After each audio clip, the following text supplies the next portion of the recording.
Assalamualaikum warahmatullahi wabarakatuh. Perkenalkan, nama saya Azmil Umar. Saya dari Prodi Pendidikan Teknik Elektronika. Untuk kali ini kita akan bicara soal perencanaan atau yang lebih dikenal sebagai business plan atau perencanaan usaha. Bisnis yang akan kita kerjakan, karena memang apapun kondisinya dalam hidup sebenarnya segala sesuatu penting. Segala sesuatu itu penting dipertimbangkan. Adalah seberapa hebat rencana yang kita desain, karena secara teknis apa yang kita lakukan, apa yang kita laksanakan justru adalah gambaran atau definisi atau efisiensi dari apa yang sudah kita laksanakan.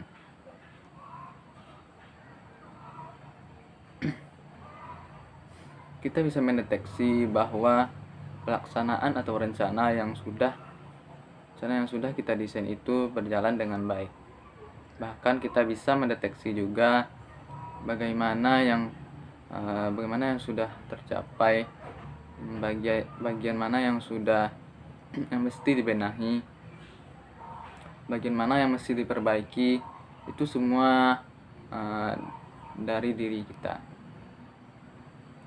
Rencana yang sudah dibuat, bahkan orang-orang hebat di muka bumi ini, sukses itu akibat refleksi rencana yang sangat matang. Jadi dalam dunia usaha kita mengenal istilah business plan. Nanti akan kita coba jabarkan apa sebenarnya business plan, dan seperti apa sebenarnya rencana usaha dan kenapa harus didesain.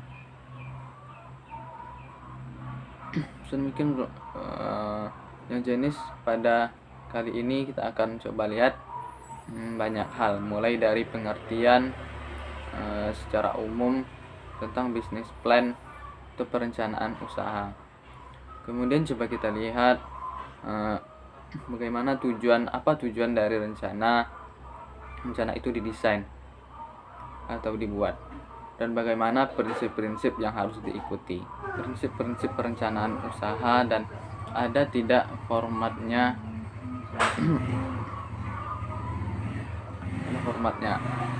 format khusus atau tidak dalam konteks business plan. Kemudian juga bagaimana kita mendeteksi bahwa perencanaan usaha atau business plan itu dianggap sebagai suatu rencana bisnis yang baik. Mudah-mudahan nanti kita juga bahas teknik presentasi perencanaan usaha termasuk susunan. Perencanaan usaha atau business plan dan berbagai sistematisnya, ya namanya juga pengertian bahwa ini diberikan kepada kita dalam rangka mempersiapkan diri kita menjadi pengusaha hebat. Dan sekali lagi kita harapkan akan muncul pengusaha pebisnis dan bos-bos yang luar biasa, orang-orang kaya di masa depan nanti.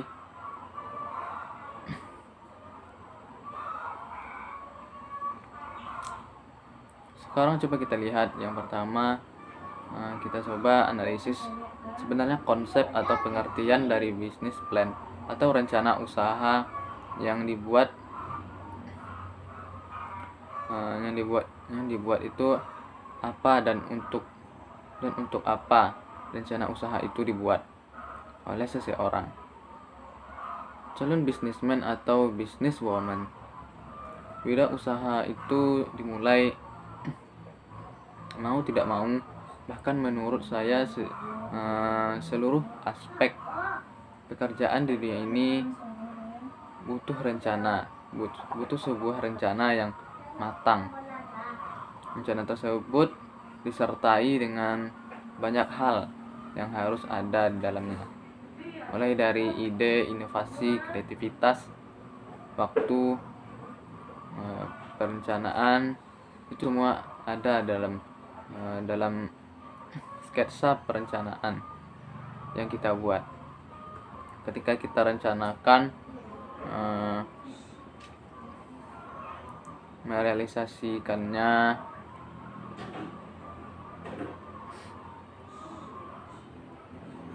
atau mewujudkan ide-ide yang ada dikala kita suatu tindakan atau pekerjaan. Nah, realitasnya kita dihadapkan pada beberapa kemungkinan. Di antaranya apa saja, yaitu satu, pekerjaan kita berhasil sebagai kita mendapatkan uang atau materi. Sebaliknya, yang kedua itu kebalikan dari itu, pekerjaan kita jadi gagal dan kita harus memikirkan kembali apa rencana berikutnya, bahkan bisa jadi dalam konteks kegagalan berikutnya, bahkan kita akan kehilangan banyak modal atau mengalami kerugian. Nah, seorang wirausaha, khususnya wirausahawan baru, cenderung melakukan kegiatan yang kita sebut sebagai trial and error. Istilahnya uji coba. Kalau dicoba begini, mudah-mudahan beruntung, tidak rugi, dan dicoba lagi pada tahap kedua ya. Tapi jika usaha yang kita lakukan gagal, biasanya pada calon wirausaha ini akan terlatih ke usaha lain. Ini akan beralih ke usaha lain. Nah, ini yang menjadi persoalan. Jika gagal beberapa kali, kadang-kadang mereka berhenti melakukan upaya atau usaha, bahkan cenderung menyerah tanpa melakukan evaluasi terhadap upaya yang sudah mereka lakukan. Kenapa mereka gagal? Dari terakhir, error itu justru errornya lebih banyak tanpa mencoba untuk merefleksi ke belakang. Nah, kenapa kesalahan yang sudah dilakukan atau bagian mana yang menjadi catatan?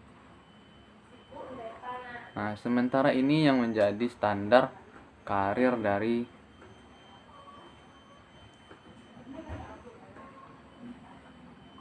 rencana itu dibuat, dan ini pula yang seringkali tidak diindahkan oleh para pengusaha muda atau mereka yang mencoba melakukan trial and error. Kemudian setelah beberapa kali diangkat, ya sudah menyerah. Padahal itu justru menjadi kekuatan ketika mencoba atau mereka mencoba dievaluasi langkah demi langkah untuk melihat dan mendeteksi kesalahan apa dan apa yang bisa dilakukan untuk mengantisipasi memperbaikinya. Nah, David H. Banks itu pernah menjelaskan kalau tidak salah, coba kita lihat apa kaitannya seorang pengusaha yang tidak bisa membuat perencanaan usaha. Sebenarnya merencanakan kegagalan dalam hidupnya. Saya ulangi apa yang dijelaskan oleh David The Edge ini.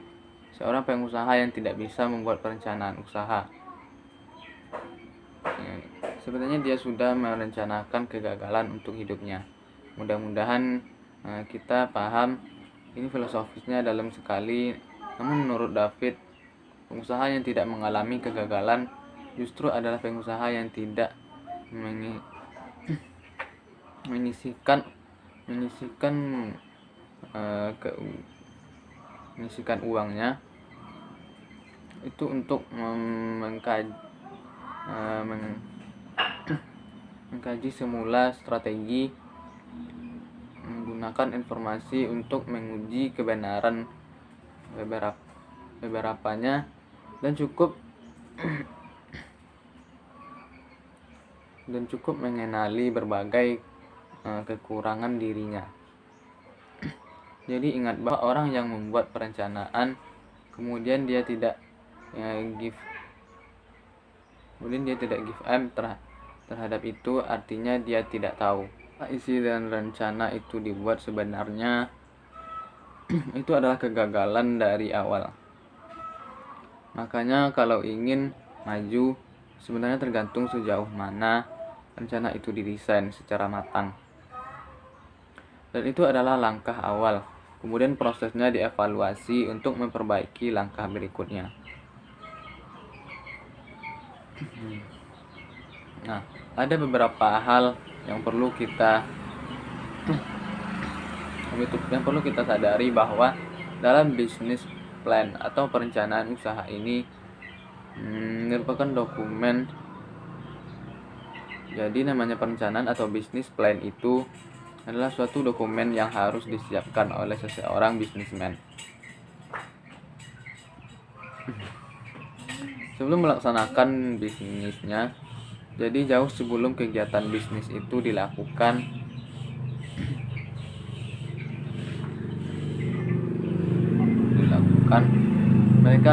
mereka sudah punya yang namanya dokumen rencana ini atau disebut business plan.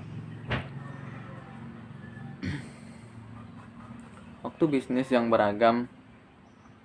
Jadi dalam aspek produk atau jasa yang diinginkan, kita bisa saja mendesain suatu bisnis plan yang sama untuk banyak produk tadi. Nah, sebagai perencana bisnis itu mau tidak mau harus disadari banyak elemen-elemen yang muncul di dalamnya. Elemen pokok tersebut dikumpulkan paling tidak itu ada beberapa elemen, meskipun masih banyak elemen-elemen lain. Ketika kita membaca dari sumber-sumber atau pengalaman yang ada dari beberapa pengusaha hebat di dunia ini, tapi diantaranya satu elemennya adalah deskripsi bisnis. Ada kejelasan dari deskripsi bisnis. Bisnis kita tentang apa, bagaimana, dan tentang apa. Nah, harus jelas. Kemudian produk, barang, dan jasa ini juga pasti. Produkkah, jasakah, barangkah yang dihasilkan, dan apa yang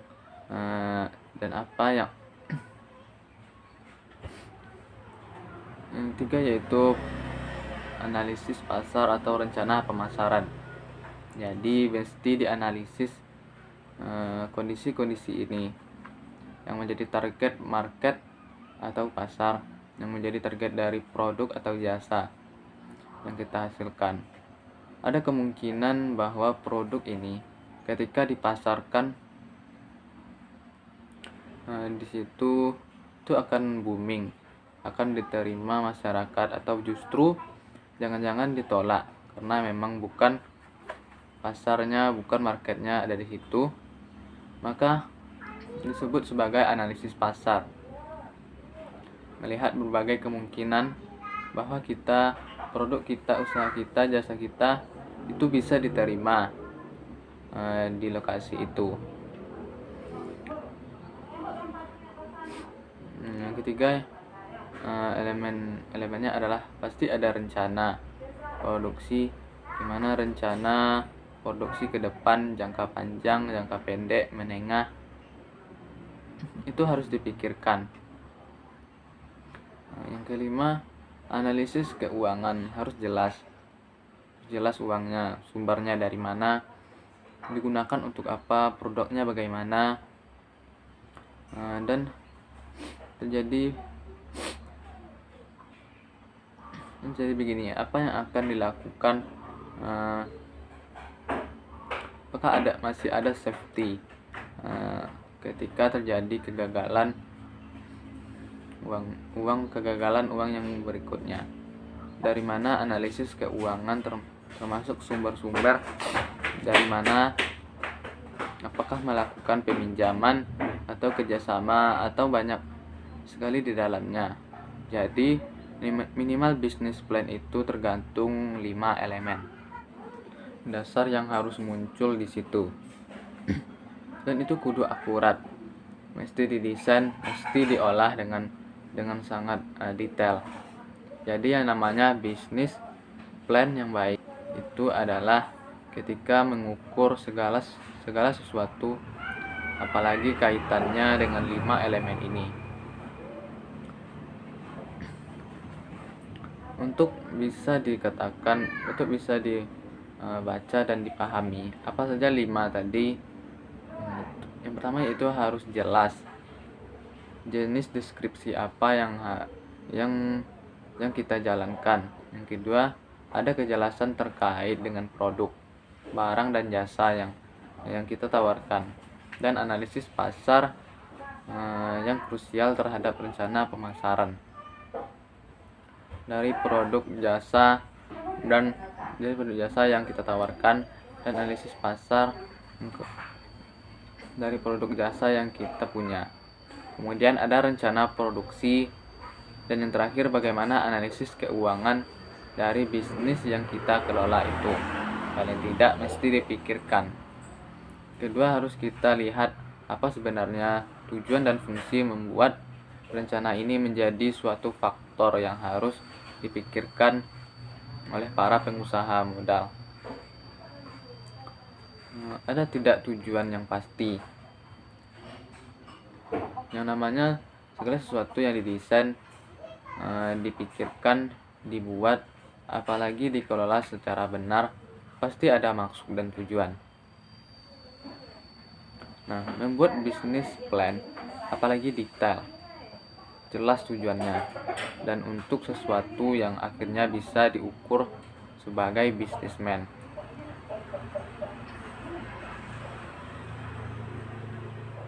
Kedepannya meskipun telah diusahakan, didesain sedemikian rupa, kita baca bahwa seorang wirausahawan itu membuat bisnis plan itu pasti tidak sama, juga beda. Begitu juga dengan kita. Tapi yang jelas, seorang wirausaha membuat bisnis plan itu memiliki banyak sekali tujuan. Di antaranya, kalau kita coba kumpulkan, salah satu sebagai panduan bagi seorang wirausahawan melaksanakan usahanya. Jadi ada kejelasan sebagai bahan mengevaluasi kelemahan. Jadi bagaimana ketika trial and error terjadi, bagaimana yang mesti dibenahi, diperbaiki, kemudian disempurnakan untuk kedepannya. Dan yang ketiga, sebagai pedoman bagi pihak luar atau internal, dan lain sebagainya. Yang ketiga, tadi yang coba kita lihat adalah sebagai bahan pedoman bagi pihak dalam atau luar atau eksternal dari bisnis kita dalam menilai kondisi usaha yang kita lakukan. Jadi rencana usaha yang baik sektornya dari bisnis plan itu bisa dilihat. Harus bisa memberikan keyakinan pada pihak calon penanam modal. Intinya ini kaitannya dengan analisis keuangan nantinya terhadap kreditor, investor untuk menanamkan modal kepada wirausaha. Jadi mereka punya keyakinan bahwa mereka tidak akan rugi ketika mereka menanamkan modal. kepada kita untuk bekerja sama, berbisnis.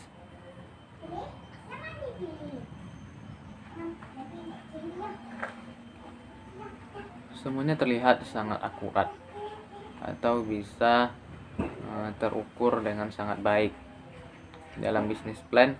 Jadi bisnis plan ini tidak sekedar biasa, tidak sekedar dokumen, tapi detail dibuat, bahkan bisa digambarkan.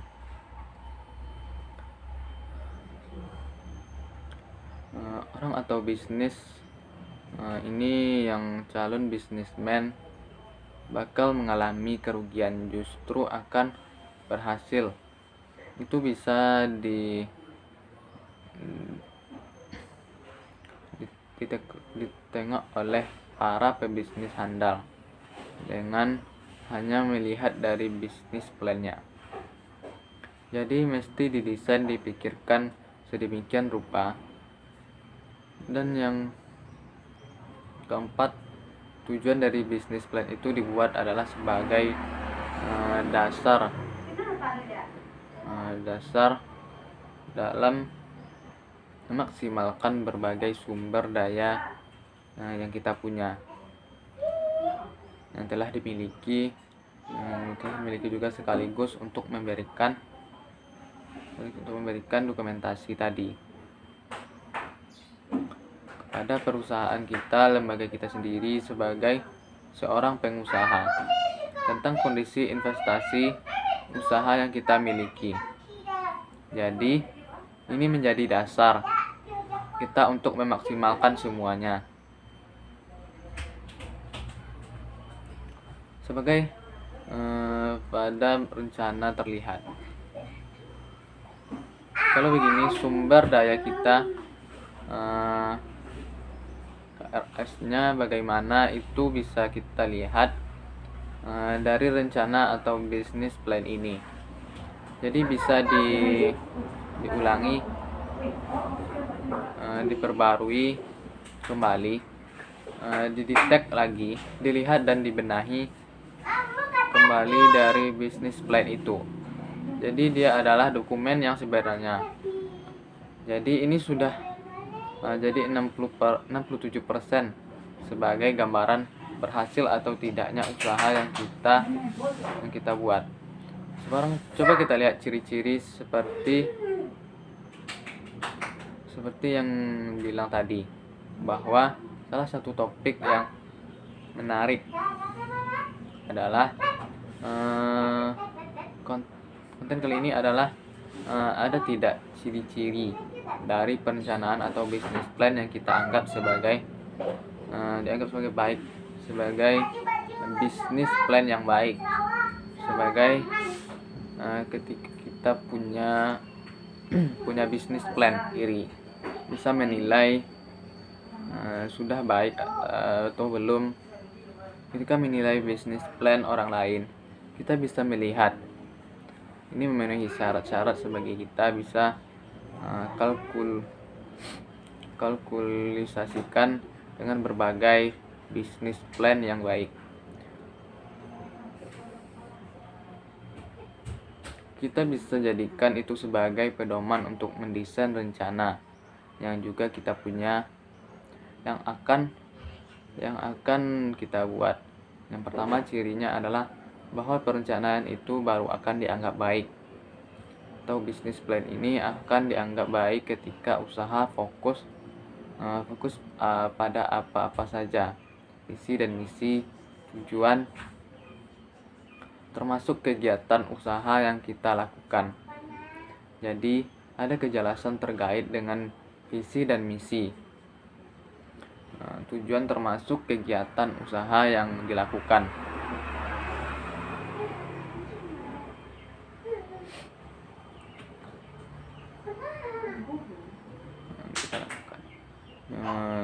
Jadi ini kalau tidak terurai dengan baik, justru meraba-raba, akan meraba-raba.